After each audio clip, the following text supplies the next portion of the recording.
बोलो सगुदेव भगवान की जय। योग योगेश्वर महाप्रभु रामलाल जी, योग मार्तंड मुल्केश्वर भगवान, हम सभी के प्राणाधार सतगुरु स्वामी देवीदयाल जी महाराज जी के श्री श्री चरण कमलों में साष्टांग दंडवत प्रणाम।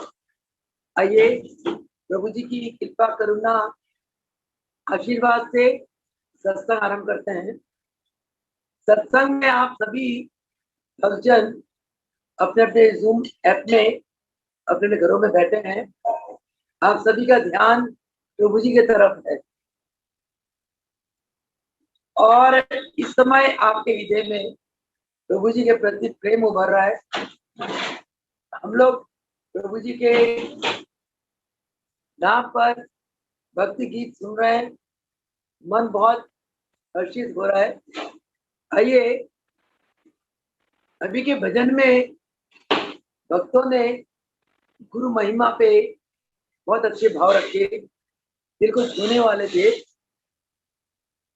अब हमने सत्संग आरंभ करना है। सत्संग में हमारा ज्ञान का विकास होता है। सत्संग में हमारी बुद्धि तीक्ष्ण होती है, मन एकाग्रित होता है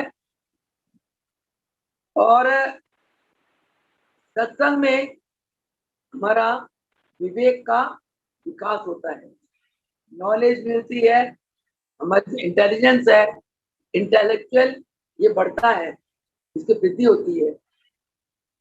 इसके अलावा सत्संग में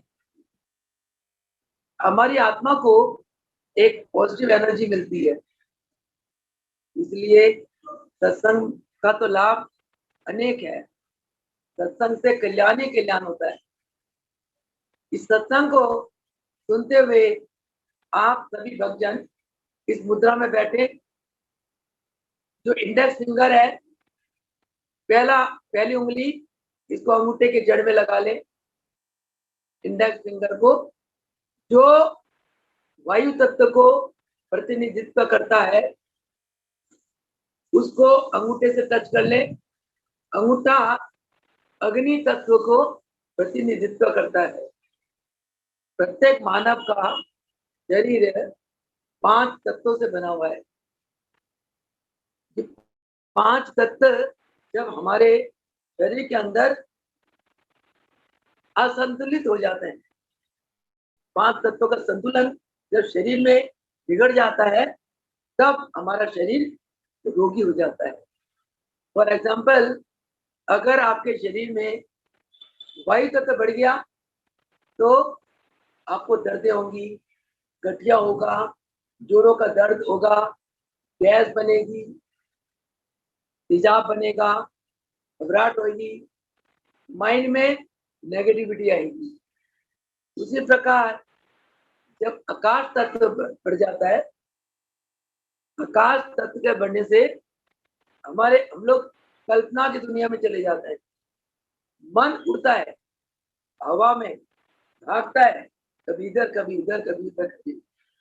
फिर अगर पृथ्वी तत्व बढ़ जाता है शरीर के अंदर, तो हमारा शरीर स्थूल हो जाता है, हमारी बुद्धि जड़ हो जाती है और हमें हर वक्त बेअभिमान रहता है, शरीर फैलता जाता है, आलस आ जाएगा, प्रमाद आ जाएगा। ये पृथ्वी तत्व के बढ़ने से। अगर अग्नि तत्व बढ़ जाए तो क्या होता है? खूब घबराहट होगी, गर्मी लगेगी, तेजाब बनेगा, कब्ज हो जाएगा और बीपी बढ़ जाएगी, थायराइड हो जाएगा। इसके बाद जल तत्व के बढ़ने से कफ ज्यादा बनेगा, नजला, जुकाम, खांसी, सर्दी लगना, ये चीजें। यानी कि कहने का भाव ये है कि जब 5 तत्वों में से कोई भी एक तत्व इम्बैलेंस हो जाता है तो शरीर रोगी हो जाता है। भगवान ने मानव की रचना इतनी बढ़िया करी है कि ये 5 उंगलियों में 5 तत्वों का विशेषता बना दी। 5 उंगलियों में 5 तत्वों की विशेषता है। अंगूठे में अग्नि तत्व की विशेषता, इंडेक्स फिंगर में वायु तत्व की विशेषता, मिडिल फिंगर में आकाश तत्व की विशेषता, रिंग फिंगर अनामिका में पृथ्वी तत्व की विशेषता, और कनिष्ठिका लिटिल फिंगर इसमें जल तत्व की विशेषता। तो जब हम इन हाथ की उंगलियों की अलग अलग मुद्राएं बना देते हैं तो ये जो हमारे अंदर तत्वों का जो असंतुलन हो गया था वो तत्व हमारे बॉडी में संतुलित हो जाते हैं। अग्नि, वायु, आकाश, पृथ्वी और जल, पांचों तत्व हमारे बॉडी में बैलेंस हो जाते हैं और पांचों तत्वों के बैलेंस होते ही हमारा शरीर स्वस्थ हो जाता है। ये साइंस है। ये योगियों ने, ऋषियों ने, मुनियों ने हस्त विद्या, योग, हस्त विज्ञान, इसको इन्होंने क्रिएट करा मानव की शरीर की रक्षा के लिए। तो भगवान कहते हैं, जब आप, सदगुरु भगवान कहते हैं, फरमाते हैं, जब आप इंडेक्स फिंगर है इसको थंब के साथ टच कर लोगे, बाकी तीनों उंगलियां ऐसे रखोगे दोनों हाथ पे, ये मुद्रा, इस मुद्रा में क्या होता है, इंडेक्स फिंगर वायु का सूचक है, वायु का रिप्रेजेंट करता है वायु को, वायु तत्व को, और थंब अग्नि तत्व को रिप्रेजेंट करता है। वायु और अग्नि को मिलाने से आपकी mental tension, mental stress, mental depression सब खत्म हो जाता है और आपकी बुद्धि विकसित होती है, आपका विवेक तीव्र होता है और आपके मस्तिष्क में ज्ञान की वृद्धि होती है, ज्ञान का विकास होता है। तो ये सब मैंने आपको इसे समझाया। अब हम सत्संग करने जा रहे हैं, तो हमेशा सत्संग में आप इस ज्ञान मुद्रा में बैठा करो।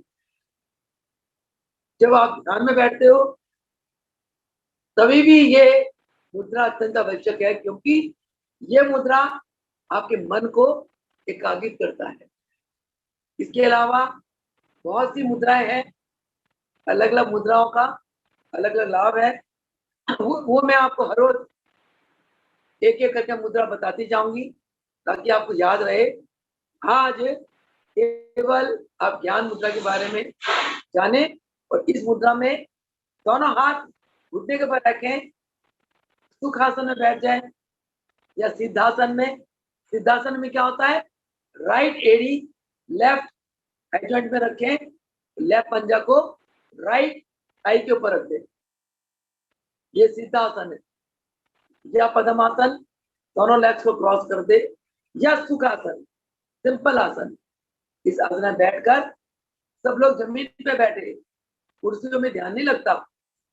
कुर्सियों में बैठ के आपके प्राण शक्ति बढ़ती नहीं है, ना आपके चक्र एक्टिव होते हैं। चक्रों को एक्टिव करने के लिए जमीन में बैठे समतल स्थान पर और स्पाइन को बिल्कुल सीधा करके, रीढ़ की हड्डी को सीधा करके बैठे। और ये है ज्ञान मुद्रा। इंडेक्स फिंगर को अंगूठे के टीचर टच कर दे, बाकी तीनों उंगलियां ऐसे रख दे और दोनों हाथ घुटने के ऊपर रख दे, आंख बंद करके। अब आप सत्संग का आनंद ले। कल ये सत्संग में महाराज जी ने अपनी कृपा, करुणा, आशीर्वाद से हमें बहुत महान ज्ञान दिया और हमसे क्या बुलवाया। हम योगी सदगुरु की कैसे पहचान कर सकते हैं? दूसरे शब्दों में, योगी सदगुरु के अंदर कौन से दिव्य ईश्वरीय गुण होते हैं? योगी सदगुरु शिष्य का कैसे कल्याण करते हैं? ये गुरुदेव ने कल बुलवाया था, क्योंकि गुरु के लिए कहा गया मूकम करोति वाचालम। गुरु मुख को बोलने की शक्ति दे देते हैं। और भैरव को श्रवण शक्ति दे देते हैं, लूले लंगड़े चलने लगते हैं, पंगु लंगे थे गिरम, लूले लंगड़े पर्वत लांग जाते हैं, गुरु की कृपा होती है जब। यद कृपा थी हम बंदे परमानंद श्रीमद्वम। अभी एक आपको मेरठ से राका जी महाप्रभु रामलाल जी की कथा सुना रही थी।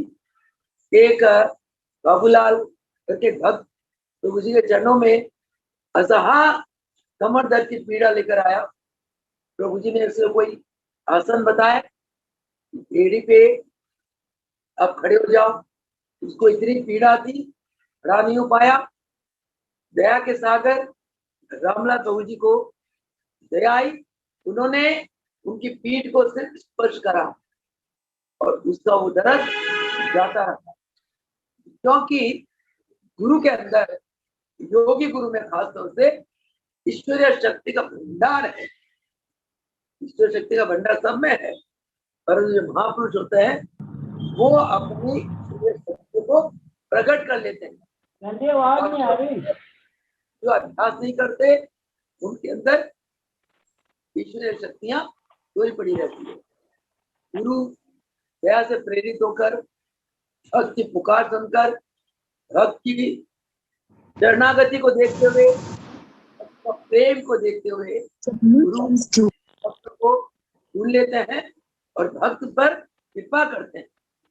जब गुरु कृपा करते हैं और भक्त का क्या कर्तव्य है, वो गुरु के चरणों में हर पल समर्पित रहे, गुरु के चरणों में बलिहारी रहे। आवाज नहीं आ रही बेटा।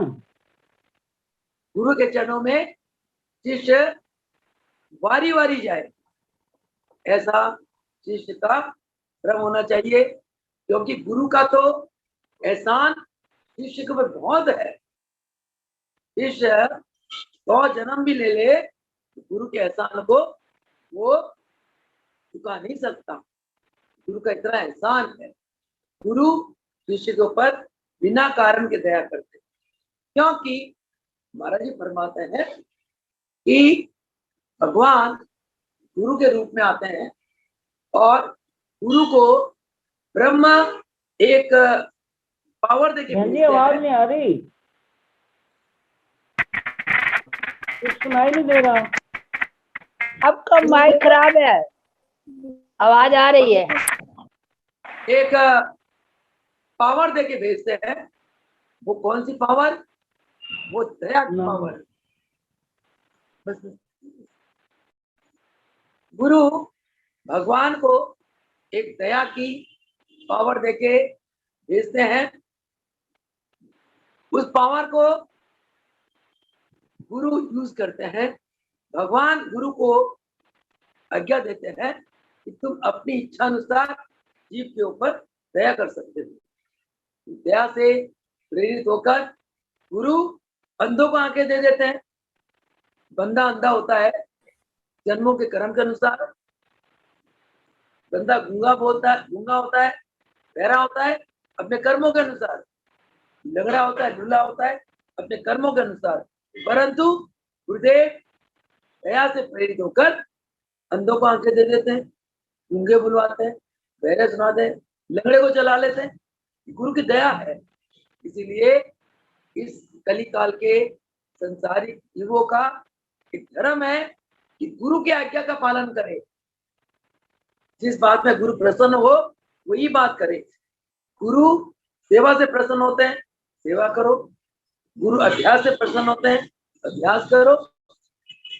गुरु परहित में का जीवन पसंद करते हैं, अपना जीवन परहित में बना लो। यही तो प्रेम है कि गुरु को प्रसन्न करना गुरु के प्रति सच्ची भक्ति है। नहीं तो गुरु तो हम पे दया करते चले जाते हैं, हम अपनी मनमानियां करते हैं। गुरु कैसे प्रसन्न होंगे? गुरु कहते हैं इधर आओ और हम, गुरु कहते हैं उत्तर की तरफ आओ, हम जाते दक्षिण की तरफ। गुरु बुलाते पूर्व में आओ, हम जाते पश्चिम में। कैसे प्रसन्नता बनेगी गुरु की? गुरु की प्रसन्नता पाने के लिए शिष्य को चाहिए गुरु आज्ञा में रहे। तो प्रभु जी ने अपने कृपा करुणा आशीर्वाद से कल जो हमें सत्संग का ध्यान दिया योगी गुरु की पहचान कैसे करें। अब आज का जो सत्संग था उसमें आप लोगों को पहले ही सजग कर दिया गया था। आज इस सत्संग में प्रश्न उत्तर चलेगा कल के सत्संग के ऊपर। मेरा सबसे पहला प्रश्न ये है कि संसारिक जीवों को गुरु की आवश्यकता क्यों होती है। गुरु की पहचान की बात बाद में करेंगे, पहले ये इस बात का हमने जानकारी लेनी है संसार में जीवों को गुरु की आवश्यकता क्यों होती है। गुरु जो लोग जिनके ऊपर गुरु नहीं है, क्या वो जीवन नहीं जी रहे हैं, या जिनके ऊपर जिन्होंने गुरु नहीं बनाया या जिनके ऊपर गुरु का हाथ नहीं है, क्या उनका लाइफ बढ़िया नहीं है, वो अपना जीवन नहीं जी रहे हैं, उनको कुछ हासिल नहीं हो रही है। आप इसका जवाब दें, गुरु की आवश्यकता क्यों है। हाँ जी, हाँ जी, माशी। कौन बोलेगा। मैं सहारनपुर से शकुंतला। सहारनपुर से शकुंतला, हाँ जरा ऊंचा बोलो। आप हाँ जी, बताएं कि गुरु के बिना क्या काम नहीं चलता, गुरु की आवश्यकता क्यों है। गुरु की तो माशी जी आपके चरणों में प्रणाम। मानव जीवन पाकर गुरु के बिना तो जीवन अंधकार में होता है। अगर उसको गुरु की प्राप्ति नहीं हुई तो जैसे कोई गाइड नहीं होता, ऊंचा टॉर्च नहीं बोलो, होती लाइफ में। ऊंचा बोलो शकुंतला, हाँ थोड़ा जी ऊंचा माशी बोलो, जी, माइक को मैं ये नजदीक कह रही रखो। कि गुरु की प्राप्ति होना तो जीवन में बहुत आवश्यक है। मानव जीवन पाकर हमें अगर गुरु नहीं मिले तो फिर हमारा जीवन तो अंधकार में होता है। अगर छोटा सा भी काम करना होता है संसारिक भी, तब भी गुरु चाहिए पढ़ने लिखने। माँ भी गुरु के रूप में मिलती है, वो खाना पिलाना चलाना सिखाती है। लेकिन जो सतगुरु की प्राप्ति तो बहुत ही जरूरी है, क्योंकि परमात्मा की प्राप्ति में गुरु ही हमें आगे बढ़ाते हैं और ज्ञान भावना भक्ति और शिष्य का कल्याण करते हैं गुरु मिलते हैं तो। लेकिन जब हम संसार में आते हैं तो यहाँ की माया बहुत बलवान है, तो माया के चक्कर में पड़ते हैं तो फिर हम जन्म मरण के चक्कर में पड़ जाते हैं।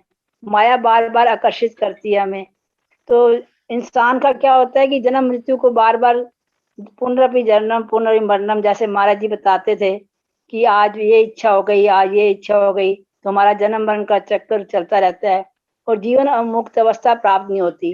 लेकिन गुरु जब मिल जाते हैं तो ये नहीं कि वो संसार से हटा देते हैं, वो संसार में रहना सिखाते हैं।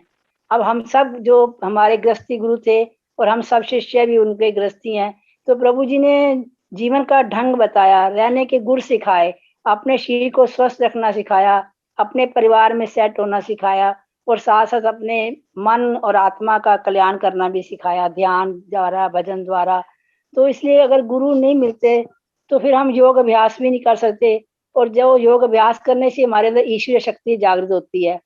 जब गुरु का दिया हुआ मंत्र कोई पढ़ता है या नित्य नेम करता है तो उसका ये होता है प्रभाव कि ईश्वरीय शक्ति जागृत होती है।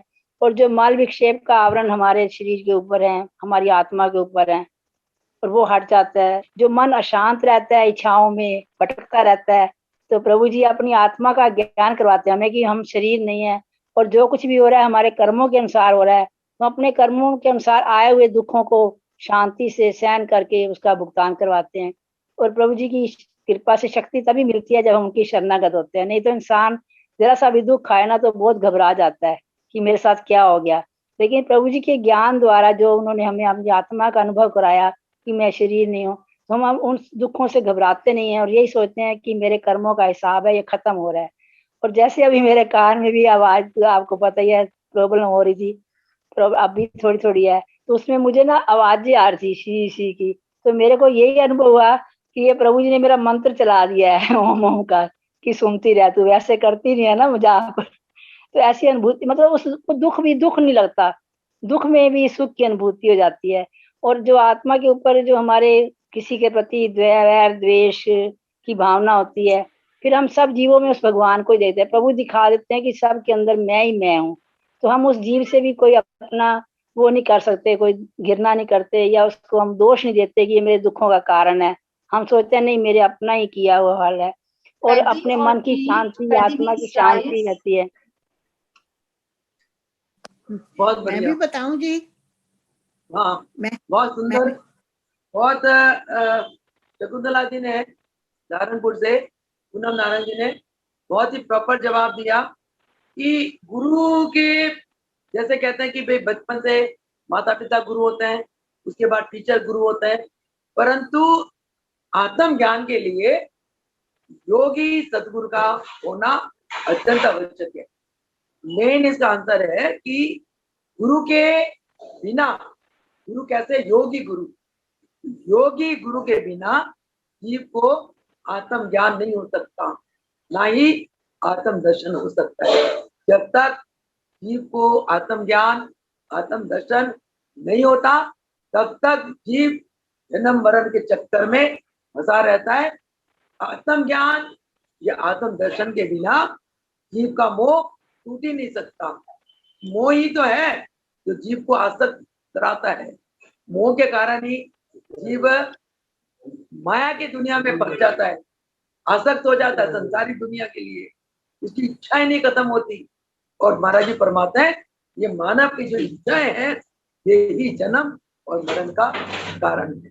तो गुरु के बिना जीव का, आप चाहे कितने धर्म ग्रंथ पढ़ लो, कितने सत्संग सुन लो, कितने भजन गा लो, कितना स्वाध्याय कर लो, जब तक गुरु के शरण में जाकर आपको अनुभवी ज्ञान नहीं होगा, तब तक आपका आत्म कल्याण नहीं हो सकता।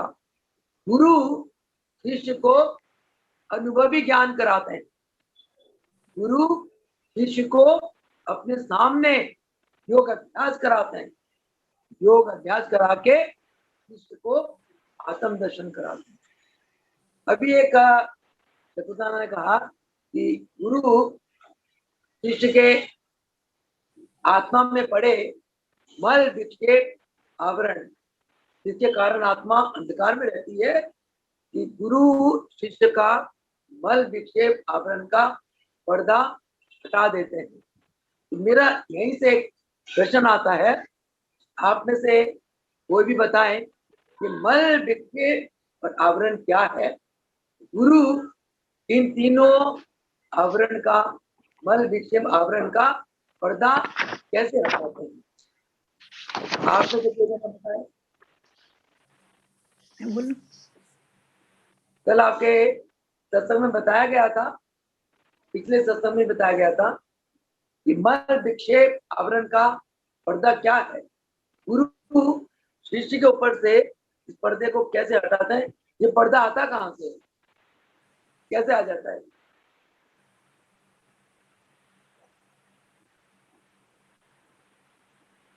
सोचे सोचे, बता दे कोई भी।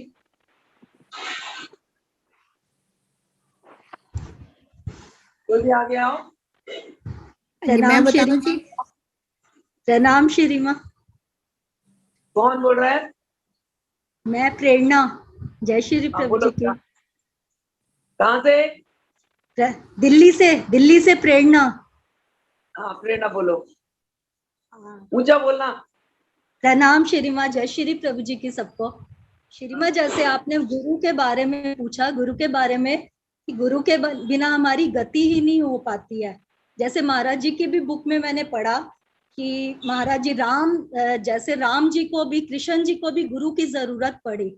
महाराज जी ने लिखा कि राम जी 360 देशों का भ्रमण करके आ गए, लेकिन उनको कहीं भी शांति प्राप्त नहीं हुई, और यात्रा में तो हमारा सब कुछ खो दिया जाता है, तो वो भी बहुत परेशान होकर वापस आ गए। तो जब वो वापस आए तो खाना पीना सोना सब कुछ छोड़ दिया। अब सारे जब राजा ऐसा हो जाए तो सब प्रजा को भी बड़ी दिक्कत हुई, क्या किया जाए। तो दशरथ को क्या हुआ कि अब मेरे बेटे को ये क्या हो गया, और अब उन्होंने वशिष्ठ जी को बुलाया। उन्होंने कहा कोई बहुत बड़ी प्रॉब्लम आ गई है, मतलब उन्हें लगा कि जैसे इसके ऊपर किसी ने कुछ कर दिया है, वो कहते हैं नहीं, जिसके लिए हमारा जन्म हुआ है, जिसके लिए अगर मुझे वो ही नहीं मिलेगा तो मेरे जीवन का कोई है ही नहीं। और कहते वशिष्ठ जी आए और 10 मिनट में ही उन्होंने राम की गुत्थी सुलझा दी। उन्होंने कहा कि तुम्हारे जैसा शिष्य नहीं, मेरे जैसा गुरु नहीं, और तुम्हारा बेटा कोई कच्चा घड़ा नहीं है, ये तो पका हुआ घड़ा है। तो महाराज जी ने जैसे राम जी के लिए लिखा कि उनको भी गुरु की जरूरत पड़ी। तो ये जो जैसे राम जी हुए, शुकदेव जी हुए, व्यास के बेटे हुए, इन लोगों को बहुत कम देर में ही 6-6 महीने के हठ योग से ही गुरु की हो गई। और अभी आपने पूछा मल विक्षेप का, आवरण का कैसे होता है, तो जब माँ, इसमें भी महाराज जी ने जैसे बताया हुआ है कि जब हमारे माँ के गर्भ में बच्चा रहता है तो माँ के संस्कारों का बच्चे के ऊपर बहुत प्रभाव पड़ता है। माता का खाना पीना, उसका व्यवहार बच्चे के ऊपर सब कुछ पड़ता है। फिर हम इस दुनिया में आते हैं तो उसके बाद हमारे ऊपर दुनिया का आवरण छा जाता है, हम सो जाते हैं। जीव जब अंदर होता है तो वो यही कहता है कि मैं प्रभु तेरा नाम लूंगा, लेकिन आते ही उसके ऊपर इस माया का, दुनिया का आवरण छा जाता है।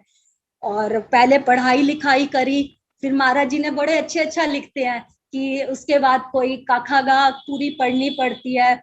और फिर उन्होंने लिखा कि किसी को नौकरी मिल गई, फिर वो मंगनी संगनी के चक्कर में पड़ जाता है, बच्चे हो गए, तो सारा जीवन हम इसी चीजों में ही निकाल देते हैं। और यही हमारे ऊपर जो होता है वो गुरु ही हमारा उतार सकते हैं। हम चाहे कुछ भी कर लें, ध्यान भजन, लेकिन नहीं हो सकता। जैसे मेरा खुद का अनुभव ही हुआ कि मैं जैसे थी, आज RML हॉस्पिटल, दिल्ली का इतना बड़ा हॉस्पिटल, उन्होंने मुझे डिप्रेशन में बोल दिया था और मुझे दवाइयां तक दे दी थी डिप्रेशन की। और वो दवाइयां क्या थी, वो सो जाना, उससे और कुछ नहीं हुआ।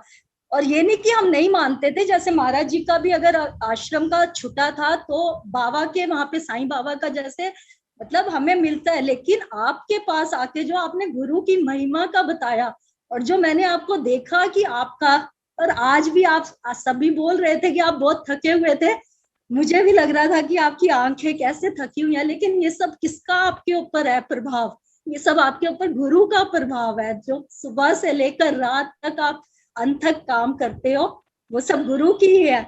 और मेरे ऊपर आपने इतना करा, तो हम चाहे कितना भी मैं पढ़ लेती हूँ, वो कर लेती हूँ, लेकिन जब आप वो बताते हो तो ऐसे लगता है कि आपके गुरु के बिना तो गति है ही नहीं है, गुरु के बिना नहीं है। गुरु ही हमारे मल विक्षेप का, जैसे आपने मुझे बताया कि संसार में आसक्ति रखनी ही नहीं है, हमें कमल के फूल की तरह रहना है संसार में।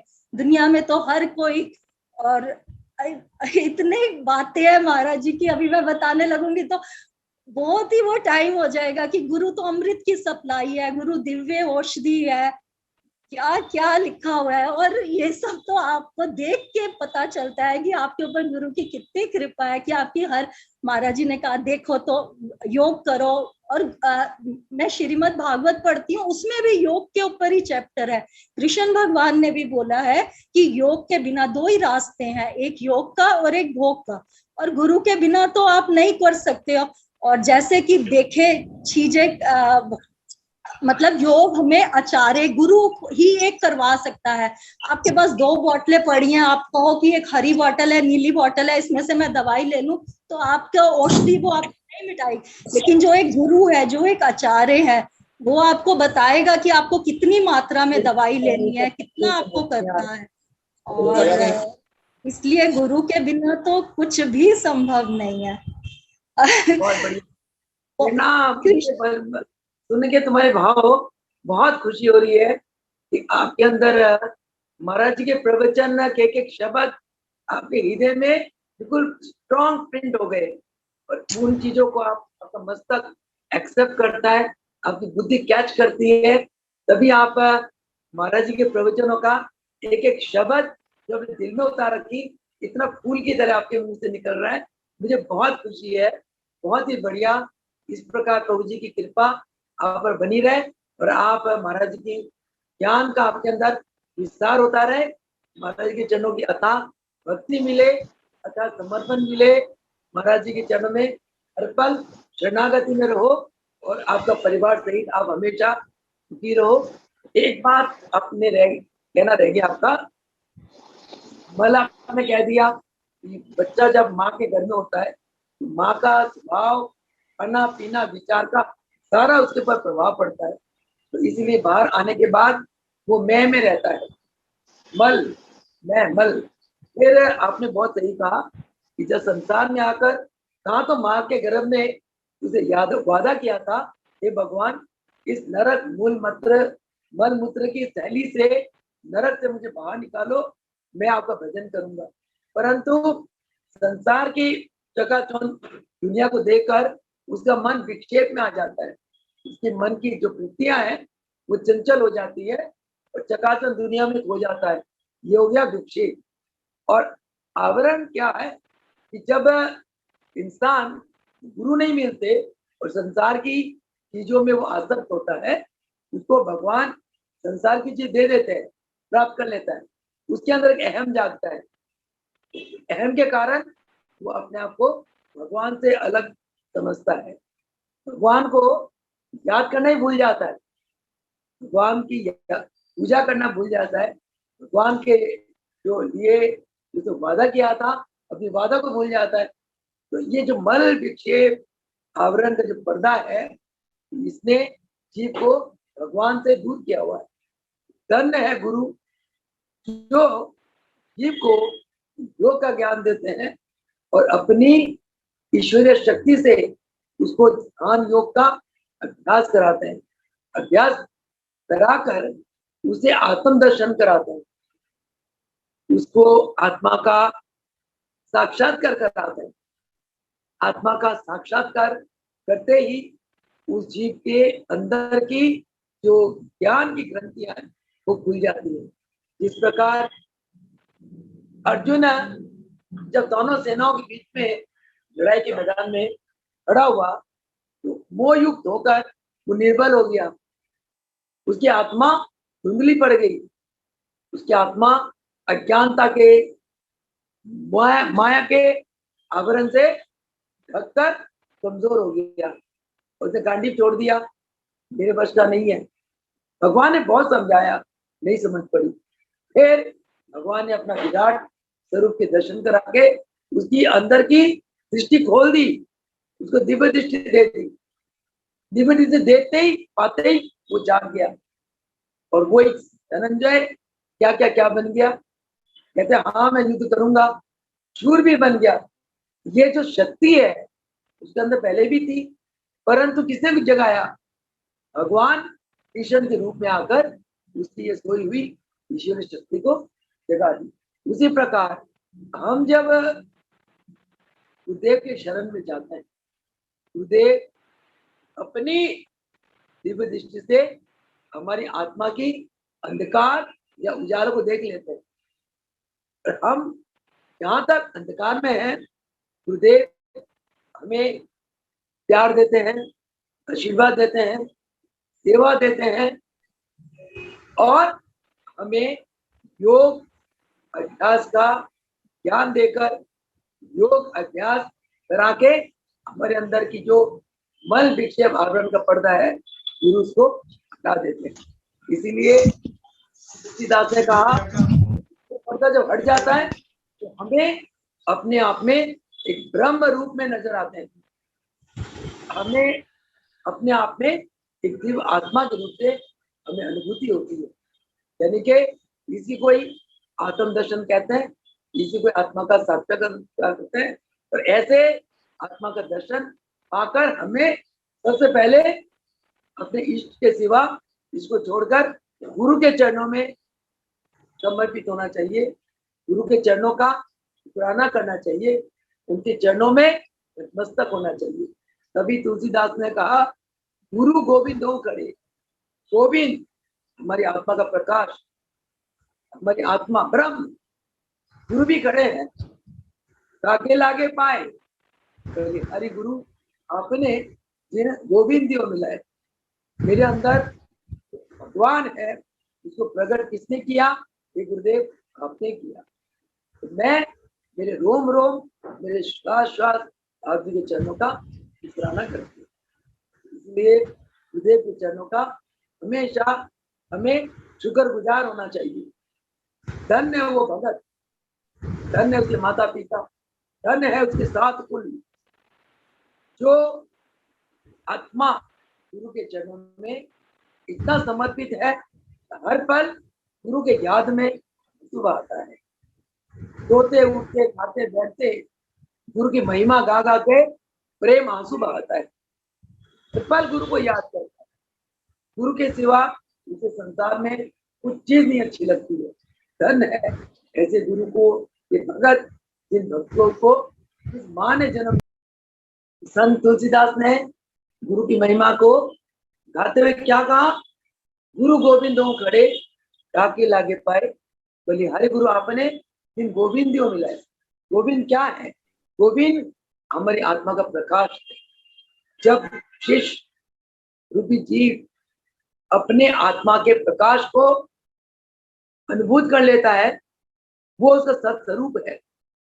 जिसने सत्स्वरूप को पा लिया उसने ही भगवान को पा लिया। ब्रह्म ही तो भगवान है। ब्रह्म निराकार स्वरूप में ब्रह्म है। ब्रह्म का साकार स्वरूप सदगुरु कहते हैं। इसीलिए महाराज जी फरमाते हैं, गुरु और ब्रह्म एक ही चीज है। गुरु भगवान एक शक्ति के 2 पहलू है, एक निराकार है और एक साकार है। साकार जो हमें इन आंखों से दिखाई देते हैं, निराकार जो एक शक्ति रूप से हम सभी के अंदर विद्यमान है। तो अब इसके बाद हमें ये पता चल गया कि गुरु का इंपॉर्टेंस क्या है, गुरु क्यों चाहिए। आगे दुनिया में बहुत तरह के गुरु हैं। हम इन झूठी आंखों से गुरु की पहचान नहीं कर पाते। कोई भी कहेगा ज्ञान देगा, वो कहेगा मैं तो गुरु हूँ, मुझको बहुत ज्ञान है, परंतु हम पहचाने कैसे, गुरु की पहचान कैसे करें? तो अगला प्रश्न ये है कि गुरु की पहचान कल महाराज जी ने प्रवचन में कहलवाया था कि जो पूर्ण सतगुरु होते हैं वो अपनी संस्कारी आत्माओं को पहचान लेते हैं, पहचान कर उन्हें अपना स्वरूप दिखा देते हैं। तभी गुरु नानक देव जी ने फरमाया कि वो जाने जेहि देहु जनाई। जिसको भगवान अपना परिचय दे देता है वही भगवान को जान पाता है। उसी प्रकार गुरुदेव अपनी संस्कारी आत्माओं को ढूंढ लेते हैं, ढूंढकर उसके ऊपर ऐसी चश्मा करते हैं, अपना ऐसा एक ईश्वरीय स्वरूप दिखा देते हैं कि उस भगत की आंखें खुल जाती और वो भगत गुरु के चरणों में अपने आप को समर्पित कर देता है। महाराज जी फरमाते हैं, इसके अलावा गुरु को ताकि हम पहचान सके, गुरु तो कृपा करते ही हैं, गुरु की कृपा से हम गुरु को जान जाते हैं। फिर भी महाराज जी फरमाते हैं कि सच्चे गुरु की पहचान के कुछ चिन्ह है। तो वो चिन्ह कौन कौन से हैं? उन चिन्हों के ऊपर हम कल सत्संग करेंगे और इसके बाद ये भी इस बात के ऊपर भी सत्संग करेंगे कि ये क्या कारण है कई भक्तों के ऊपर गुरु की कृपा बहुत आसानी से बरसती है, कईयों के ऊपर थोड़ी कम, कईयों के ऊपर और भी कम। गुरु कृपा बरसाने में कमी नहीं रखते, परंतु महाराज जी फरमाते हैं कि गुरु की कृपा अलग अलग श्रद्धालुओं के श्रद्धा के अनुसार अलग अलग होती है। कहते ना, एक कहावत है, जितना गुरु उतना मीठा। जिस श्रद्धालु का गुरु के प्रति जितनी श्रद्धा होगी, गुरु उसके ऊपर उतना ही बरसाते हैं। और गुरु जब तक अपने कृपा से शिष्य के अंदर संचित अज्ञानता को का हरण नहीं कर लेते, तब तक परमात्मा के प्रति शिष्य के अंदर सच्चा प्रेम भाव विकसित नहीं हो सकता। गुरु पहले अपने शिष्य की हृदय की निर्मलता को देख लेते हैं, पवित्रता को देख लेते हैं, निर्मलता और पवित्रता को देखते हुए शिष्य के अंदर परमात्मा के प्रति सच्चा प्रेम पैदा करते हैं, क्योंकि गुरु को प्रेम का भंडार कहा गया। भगवान इसको कहते हैं, भगवान प्रेम का स्वरूप है, भगवान प्रेम का रूप है। शिष्य के हृदय में ये प्रेम की उत्पत्ति कौन करता है? सद्गुरु करते हैं, क्योंकि सद्गुरु स्वयं प्रेम के सागर है। तो प्रेम का सप्लाई सद्गुरु ही करते हैं। और सद्गुरु की महानता क्या है? वो अपने शिष्य को दैविक गुणों से संपन्न देखना चाहते हैं। अगर आप गुरु को प्रसन्न करना चाहते हो तो अपने अंदर दैविक गुण लेते आओ।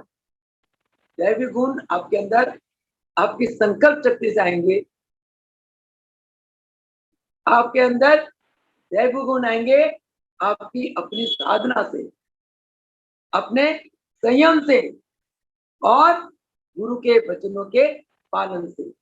जितना गुरु के वचनों का पालन करते हुए संयम बरतोगे, सदाचारिता बरतोगे, प्रेम का व्यवहार करोगे, जितना मन आपका शुद्ध होगा, पवित्र होगा, जितना मन परहित में रहेगा, उतने आपकी बुद्धि निष्कामी होगी, उतनी ही आपके अंदर दैविक गुण आते चले जाएंगे।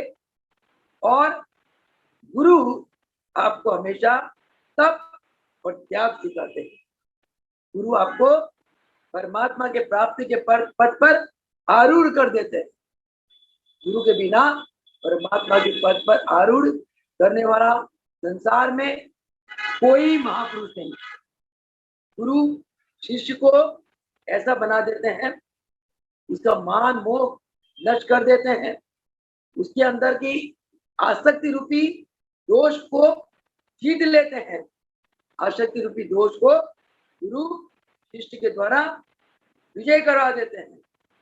और गुरु शिष्य को नित्य प्रति परमात्मा के स्वरूप में स्थित कर देते हैं और शिष्य की कामना वासना सब समाप्त कर देते हैं।